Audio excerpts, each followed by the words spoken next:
So may nag-comment dito, ang pure honey kahit ilagay sa ref ng matagal, di tumitigas, same pa din ang consistency niya.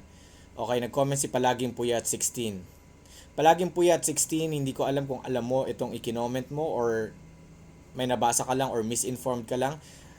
Lahat ng liquid pag nilagay sa freezer ay naninigas, kaya tayo may tinatawag na freezing point. Ang pinagkaiba lang ng honey, it needs to have a lower freezing point bago siya literal na maging matigas na parang yelo or matigas na karne. Anong ibig ko sabihin dito? Ang honey is made out of sugar. Yeah, it's made out of natural glucose, fructose, sucrose na galing sa nektarya ng mga halaman.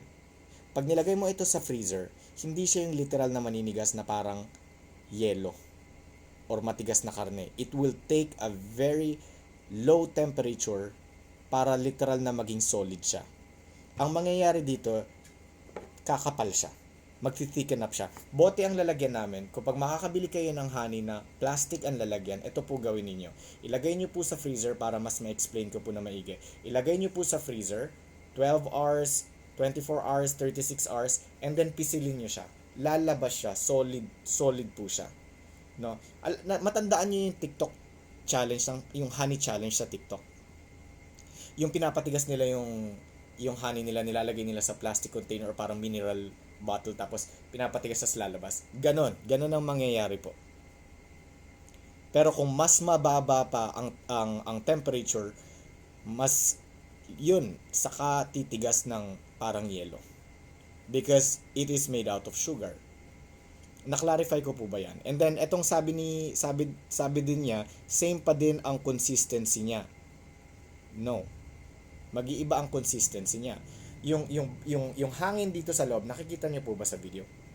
Yung hangin dyan sa loob, pag nilagay niyo to sa freezer, wala na yan, hindi na yan magfo-flow. It's either hindi na siya magfo-flow or sobrang bagal ng pag-flow niya. Ganun po yun. I-clarify ko lang po sa inyo. Kasi madaming misconception tungkol dito. Isa to sa mga pinakasikat na sinasabi. Ang pure na honey, ilagay mo sa ref. Pag hindi nanigas, pure yan. No. Baka iniisip kasi din ng taong bayan, parang ganyan siya. Pag nilagay mo sa ref, dapat ganyan pa din siya. Hindi po. Mag-iiba po siya. Lahat ng liquid ay naninigas po. Ang pure na honey lang, it needs a lower temperature bago siya mag-freeze up talaga na parang yelo. Sana nasagot ko yung katanungan. Comment mo, Palaging Puyat 16. Promote ko na lang din tong product namin. Kung naghahanap ka ng pure na honey, we are giving out freebies right now, free organic lemons. These are coming from Cordillera region. Etong honey din natin is coming from Cordillera region. We are helping and supporting local communities doon sa mga kababayan natin sa Cordillera region so we can move their products faster. Lahat ng sizes, i-click nyo na lang sa Yellow Basket. Makikita nyo yung different sizes natin, yung mga discounts, yung mga free shipping, yung mga ganyan, para hindi pa kayo gumastos sa shipping fee, mas lalo na kung malayo kayo, Visayas and Mindanao, because I'm speaking here in Metro Manila, makakatipid po kayo. So, check nyo po, tikman ninyo po. Maraming salamat. Sana na-clarify ko itong comment mo. Thank you.